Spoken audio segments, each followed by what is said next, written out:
Un droit à l'aide à mourir a été approuvé par les députés le 17 mai dernier.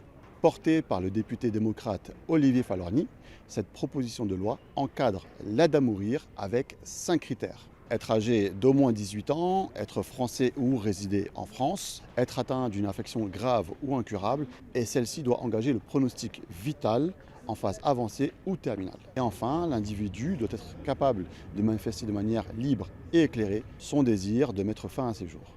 Alors certains craignaient des débordements, voire même des suspensions de séance, comme on a pu en voir sur le mariage pour tous il y a quelques années. Des dizaines de milliers de personnes dans la rue, pour ou contre d'ailleurs le mariage pour tous, ce qui avait suscité des débats d'ailleurs d'une grande violence au sein de l'Assemblée nationale. Alors cette sérénité des débats peut s'expliquer peut-être par le fait qu'on a atteint ce point d'équilibre mis en avant par la ministre de la Santé Catherine Vautrin afin que le texte soit adopté avec la plus large majorité à l'Assemblée. Il y a des avancées qu'on avait eues en commission qui ont été retoquées. Ça, moi, je le regarde notamment sur du choix d'administration. Il y a eu une volonté de la majorité de l'hémicycle de dire que ça n'était pas un geste anodin et qu'il fallait protéger les soignants, c'est-à-dire leur permettre d'administrer eux-mêmes ce médicament dès lors que le malade n'était plus lui-même en capacité de le faire. Je pense qu'il faut aussi respecter la volonté du médecin, la volonté de dire moi je ne veux pas faire le geste.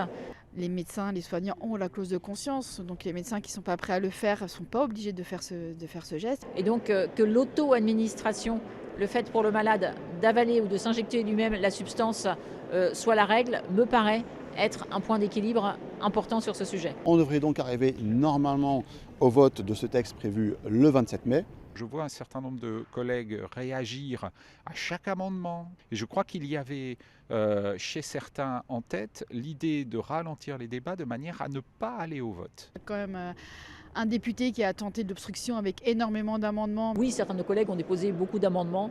Oui, c'est toujours frustrant de voir des collègues qui ne siègent pas en commission arriver dans l'hémicycle, mais c'est le principe de l'hémicycle. Sinon, il n'y a pas de commission, il n'y a pas d'hémicycle. Emmanuel Macron, le président de la République, a mentionné la possibilité d'un référendum en cas d'enlisement au Parlement.